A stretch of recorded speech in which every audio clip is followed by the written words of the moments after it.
বন্ধুরা, বাংলা ইউটিউবার দাদা চ্যানেলে আপনাদের স্বাগত জানাচ্ছি। অনেকেই আছেন ইউটিউবে চ্যানেলে কাজ করছেন অথচ মনোবল হারিয়ে ফেলেছেন। তার সাথে সাথে অনেকে মনে করে ইউটিউবটা খুব সহজ, খুব কঠিন, অথবা অনেকে মনে চ্যানেলে আসলে চ্যানেল যে যারা চ্যানেলের ওনার, যারা চ্যানেলে ভিউজ আনে 1000, 100, 150, 200, 300 যারা ভিউজ আনে, যাদের আমি ছোটো চ্যানেল তাদের কথা বলছি। ছোটো চ্যানেল কাদের হয়? যারা নতুন নতুন বিগিনার ইউটিউব স্টার্ট করে তাদের কথা বলছি।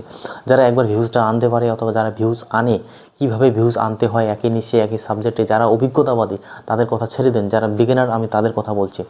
তো বন্ধুরা দেখুন, যারা ইউটিউবে ভিউজ আনে, যেরকম আমি আমার ছোটো চ্যানেলে ভিউজ আনি 100, 150, 200, 400, 500, 1000, 600, 700, 800, যতটা পারি আমি নিজে ভিউজ আনি। এখন কথা হচ্ছে আমি ভিউজটা আনি কীভাবে। আমি কিন্তু যখন আমি ভিডিও বানাই তখন কিন্তু আমি বুঝতে পারি যে কোন কন্টেন্ট আমি আপলোড করতে সেটাতে ভিউজ আনতে পারবো। সেটা আপনারা বুঝতে পারবেন যখন একজন ভালো কন্টেন্ট ক্রিয়েটার হতে পারবেন, অথবা আপনি যখন চ্যানেলে কাজ করছেন অনেকদিন ধরে, দীর্ঘদিন ধরে যখন কাজ করছেন, আপনারা কিন্তু অটোমেটিক বুঝতে পারবেন। এখন দীর্ঘদিন ধরে বলতে এইটা না যে আপনি কোনো ব্লগ টাইপের ভিডিও বানাচ্ছেন, আপনি কোনো এন্টারটেনমেন্ট পারপাসে ভিডিও বানাচ্ছেন, আপনি কোনো টেকনিক্যাল ভিডিও বানাচ্ছেন, আপনি কোনো এডুকেশন পারপাস ভিডিও বানাচ্ছেন। তো আপনি যে পারপাসে ভিডিও বানান, আপনি যে সাবজেক্টে কাজ করুন না কেন, সেখানকার কিন্তু পারদর্শিতা লাগবে। এখন বলছি না আপনাকে সেখানকার পারদর্শিতা 2 বছরে লাগবে, 1 বছরে লাগবে, 3 বছরে লাগবে, সেরকম বলছি না। কিন্তু আপনি যেহেতু কন্টেন্ট ক্রিয়েশন করছেন, তো আপনি কন্টেন্টটাকে বুঝতে পারবেন যে আসলে কী কন্টেন্ট আপলোড করা যায়, কী কন্টেন্ট আপলোড করলে ভিডিওটা কীভাবে ভিউজ আসতে পারে। এখন দেখুন আমি সহজ একটা এক্সাম্পল দিচ্ছি আপনাদের, যেটা এক্সাম্পলটা একটু খারাপ হয়ে যাবে। যারা বর্তমানে এরকম শো আপ ভিডিও বানায়, ঠিক আছে, তো তাদের কাছে একদম নিশ, একদম কন্টেন্ট, একদম সাবজেক্ট একদম ক্লিয়ার যে আমাদের শুধুমাত্র এই ধরনেরই ভিডিও বানাতে হবে, ঠিক আছে।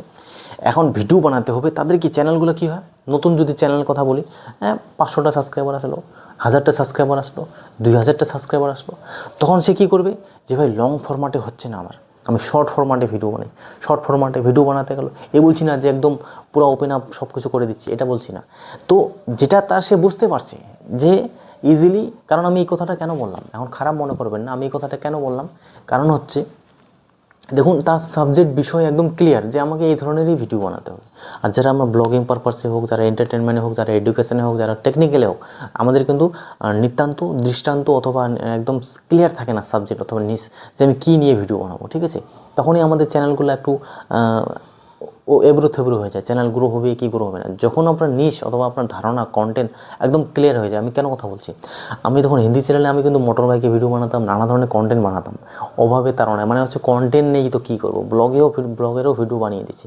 কিন্তু আমি এখন চ্যানেলে কাজ করতে করতে করতে করতে হার না মেনে নিজেকে পরিশ্রম করতে করতে আমি শিখে গিয়েছি যে আমাকে আজকে আমি হয়তো আপডেট নিয়ে ভিডিও বানাচ্ছি, আগামীতে আমি আরও আমার কন্টেন্ট আছে, আগামীতে আরও আমি কিছু পয়সা এখানে উপার্জন করবো, আগামীতে আমি আরও কিছু এখানে বুদ্ধি খাটাবো, সেই বিষয় দিয়ে আমি আরও চ্যানেলটা গ্রো আপ করবো। আমি বর্তমান সময়ে আমার যদি সেখান থেকে 5000 সাবস্ক্রাইবার হয়ে যায়, 2 দিন পরে 5000 সাবস্ক্রাইবার হবে, সেখানে আমি অ্যাফিলিয়েট, সেখানে ট্যাগ করতে পারবো প্রোডাক্টস, সেখান থেকে আমার কিছু ইনকাম হবে। এদিকে আমি অ্যাফিলিয়েট করছি, সেখান থেকে আমার কিছু ইনকাম হচ্ছে, তার সাথে সাথে অ্যাডসেন্স রেভিনিউ থেকে সেখানে ইনকাম হচ্ছে। তো আমার দরজা ধীরে ধীরে খুলে যাচ্ছে।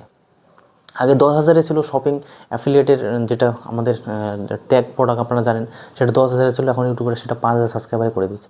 তো আমার দিন দিন আমার যেটা আছে একদম মানে গ্রো আপের জিনিসগুলো খুলে যাচ্ছে। এতদিন যা পরিশ্রম করেছি, ধৈর্য ধরে কাজ করছি, সেটা কিন্তু গ্রো আপের রাস্তা খুলে যাচ্ছে। তো আমি অটোমেটিক মোটিভেট হচ্ছি, কিন্তু আপনারা সেটা মোটিভেট হবেন না। আপনারা হয়তো লেগেই আছেন যে ভিউজ আসে না, ডিমোটিভেট হয়ে যাচ্ছেন, মানসিকভাবে ভেঙে পড়ছেন, নানাভাবে আপনারা দুর্বল হয়ে পড়ছেন, ঠিক আছে, ভিউজে আসে না। কিন্তু আমি দিন দিন আরও ভালো পর্যায়ে যাচ্ছি, অথবা আগামীতে আরও ভালো পর্যায়ে যাব। তো সেটা কখন হচ্ছে, যখন আমি একটা সাবজেক্ট নির্বাচন করতে পেরেছি। আমি কিন্তু প্রথমত সাবজেক্ট নির্বাচন করিনি। দেখুন আমার আপডেট নিয়ে ভিডিও আমার ভিউজ আসে, আমি বুঝতে পারি যে কী কন্টেন্ট আপলোড করলে আমার ভিউজ আসবে, কী কন্টেন্ট আপলোড করলে ভিউজ আসবে না, কোনটা আমার রেগুলার ভিউয়ার্সের জন্য, কোনটা আমার সার্চে যাবে, কোনটা আমার সাজেস্টেড হবে, কোনটা রেকমেন্ডেশন হবে, কীভাবে অডিয়েন্সের মাইন্ডকে খেলতে হয়, কীভাবে না করতে হয়, সেই জিনিসটা আমি কিন্তু বুঝে গিয়েছি। তো সেই জন্য বলছি, যারা এই ধরনের ভিডিও বানায় তারা কিন্তু একদম সহজ নিজ কন্টেন্ট একদম সব কিছু বুঝে গিয়েছে যে আমাকে কীভাবে অডিয়েন্সটাকে নাচাতে হবে, কীভাবে অডিয়েন্সটাকে খেলতে হবে, কী করতে হবে যাতে আমার চ্যানেলটা আরও গ্রো আপ হয়। এখন আপনি যদি এন্টারটেনমেন্ট নিয়ে ভিডিও বানাচ্ছেন, সেখানে আপনার সহজ ভাষা বুঝে দিচ্ছি, আপনাদের হয়তো খারাপ লাগতে পারে এই বিষয়ে কথা বলছি। দেখুন এন্টারটেনমেন্ট, আপনি চ্যানেল স্টার্ট করেছেন, ঠিক আছে, আপনি 4 জন হোক 5 জন নিয়ে কাজ করছেন। তো সবাই কি ভালো অ্যাক্টিং পারে? আপনি হয়তো আপনার সেই চ্যানেলের প্রতি আগ্রহ আছে, আপনি হয়তো সেই চ্যানেলের প্রতি ইচ্ছুক দেখাচ্ছেন, কিন্তু সেই 4 জনের মধ্যে 5 জনের মধ্যে সেই 3 জন অত এই আগ্রহ থাকবে না। তার স্কুল কলেজ হোক, আপনার অফিস টাইম হোক, যে কাজে করে না করে, সে সেখানকার ফাঁকি দিয়ে আপনার চ্যানেলের জন্য কাজ করতে আসবে না, সে অত আগ্রহ দেখাবে না। তো আপনাকে ম্যানেজ করতে হচ্ছে। যখন আপনি ম্যানেজ করলেন, তারা ধীরে ধীরে অভিনয় করতে শিখলো, আপনার লোকে তাদেরকে দেখলো, 10 জন 50 জন 20 জন দেখলো, দেখার পর তারা অ্যাক্টিং শিখবে, তারা লোকে পছন্দ হওয়ার ব্যাপার আছে। আপনি হয়তো নর্মালি ক্যামেরা দিয়ে ভিডিও শ্যুট করছেন, আপনি হয়তো প্রথমত ক্যামেরা অ্যাঙ্গেল ধরতে পারছেন না, তো এই সমস্ত জিনিসগুলো প্রবলেম আসে। কিন্তু সেখানে আপনার মনোবলটাকে ভালো রেখে সেখানে আপনাকে কাজ করে যেতে হবে, কাজ করে যেতে হবে, তবেই তো একটা চ্যানেল ভালো জায়গায় যাবে। বুঝতে পারছেন তো? তবেই ধীরে ধীরে আপনি দেখবেন যে আমার এই কমেডি ভিডিওগুলো পছন্দ করছে লোকে, আমার এই ধরনের কন্টেন্টগুলো আমার লোকে বেশি পছন্দ করছে, আমি যখন এইভাবে ভিডিও বানাচ্ছি আমাকে লোকে বেশি পছন্দ করবে। দেখুন, প্রত্যেকটা ভিডিও তো আপনার চলবে না, প্রত্যেক ভিডিও কিন্তু আপনার ভিউজ আসবে না, কিন্তু যে ভিউজ আসবে, যে অডিয়েন্সটা বিল্ড আপ করবে, সেটা আপনি অটোমেটিক বুঝতে পারবেন যে আমার এই ধরনের কমেডিয়ানগুলো। আর আমি যেভাবে অভিনয় করেছি, আমি যেভাবে কোরিওগ্রাফ করেছি, আমি যেভাবে ভিডিওগ্রাফি করেছি, এই জিনিসটা আমার লোকে পছন্দ করেছে। তো আপনারা কী হচ্ছে, আপনি সেই জিনিসটাকে বুঝতে পারছেন, শিখতে পারছেন। তো সেটাই আমি বলছি, ভিউজ আনা ব্যাপারটা হচ্ছে সেরকম। আপনি যখন কাজটা করতে যাবেন না, আপনারা বুঝতে পারবেন যে আমি কীভাবে ভিডিও বানালে লোকে আমার দেখছে। এখন সাধারণত আমি দেখবেন কোনো সময় আমি ভিডিও থাম্বনেলও ভালো দিই না, কোনো সময় আমি কিছুই দিই না, তাও কিন্তু আমার ভিডিও চলে যায় হিন্দি চ্যানেলে যদি ভিজিট করেন। তো এখন বাংলা চ্যানেলে লোকে দেখছে না কেন? চ্যানেলে নতুন নতুন চ্যানেল, স্বাভাবিক ব্যাপার, নতুন মুখ, নতুন চেহারা লোকে দেখছে, ঠিক আছে। রেগুলার কন্টেন্ট আপলোড করতে না পারি না, সেই জন্য লোকে অত কম দেখে। তো এই জিনিসগুলো বুঝতে হয়। এই জিনিসগুলো কখন বুঝতে পারবেন? যখন আপনি 1 বছর, 1.5 বছর, 2 বছর, 3 বছর, যতটা সময় হয় এখানে দিচ্ছেন, ধীরে ধীরে কাজ করছেন, বুঝতে পারছেন, উপলব্ধি করতে পারছেন, এক্সপিরিয়েন্স করতে পারছেন, তখনই কিন্তু একটা চ্যানেল কিন্তু হয়। কিন্তু এতটা কারোর সময় থাকে না। সবাই আসে বলে আসবো, পয়সা কামাবো, চলে যাবো, আসবো, পয়সা কামাবো, চলে যাবো, না হয় এই সমস্ত জিনিস হয় না। ডিমোটিভেট 1000 বার হবেন, 2000 বার হবেন, আপনার কতটা ক্ষমতা আছে, আপনি কি করতে পারেন না পারেন সেটাই।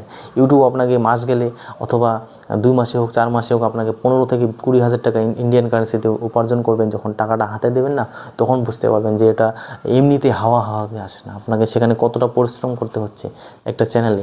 আমি চলো হিন্দি চ্যানেলটা যে করে হোক রান করে আজকে 5000-এর মতো সাবস্ক্রাইবার আনতেছি অথবা আসবে, ঠিক আছে। সেখান থেকে আগামীতে আমি আর্নিং করব, সেই আর্নিং দিয়ে আরও চ্যানেলটাকে গ্রো আপ হবে। তো সেটা হোক, তার কিন্তু পরিশ্রম আমার আছে, 2 বছর পরিশ্রম আছে, আমি অনেক কিছু শিখেছি। আমিও নিজে অবাক হয়ে যেতাম কি আদৌ কি পয়সা টয়সা পাবো, আদৌ কি সেই চ্যানেলটা গ্রো হবে, আগে আমার নেক্সট কন্টেন্ট কী আসতে পারে।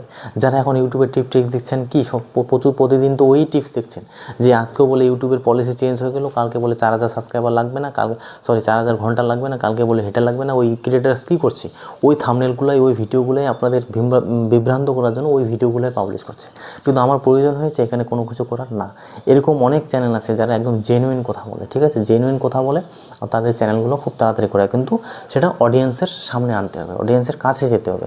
ছোটো চ্যানেল অডিয়েন্সের কাছে একবারে যাবে না, ধীরে ধীরে সেই চ্যানেলগুলো অডিয়েন্সের কাছে যাবে, অডিয়েন্স দেখবে, বুঝবে, জাজ করবে কোনটা ভালো কোনটা মন্দ, তখনই কিন্তু একটা চ্যানেল স্টার্ট আপ হয়। তো আশা করি বুঝতে পেরেছেন, সহজ ভাষায় বুঝিয়ে দিয়েছি, এর থেকে আর কিছু বোঝা যায় না। ভালো কন্টেন্ট আপলোড করুন, সময় লাগবে, খারাপ কন্টেন্ট আপলোড করুন, তাও সময় লাগবে, কিন্তু কাজটাকে শিখতে হবে। অ্যাজ এ কন্টেন্ট ক্রিয়েটার কাজটাকে শিখতে হবে, আমরা কাজটা কীভাবে করব, এটা আমি বারবার বলছি। আপনি কাজ যে করছেন, আপনি যেই ভিডিও বানান, সেই ভিডিওটাকে আপনাকে অ্যানালাইজ করতে হবে, বুঝতে হবে যে আমার কী ভুল হচ্ছে, কী জিনিসগুলো আমরা, ভিউজ কিন্তু আসবে না, এটা আমি স্বাভাবিক বলে দিচ্ছি। নতুন চ্যানেল হোক, যে কোনো চ্যানেল, ভিউজ আসে না। ইচ্ছা করলে হিন্দি চ্যানেলে আমিও তো এখন অনেক সাবস্ক্রাইবার আনতে পারি, শর্টস আপলোড করে, কেন আনছি না?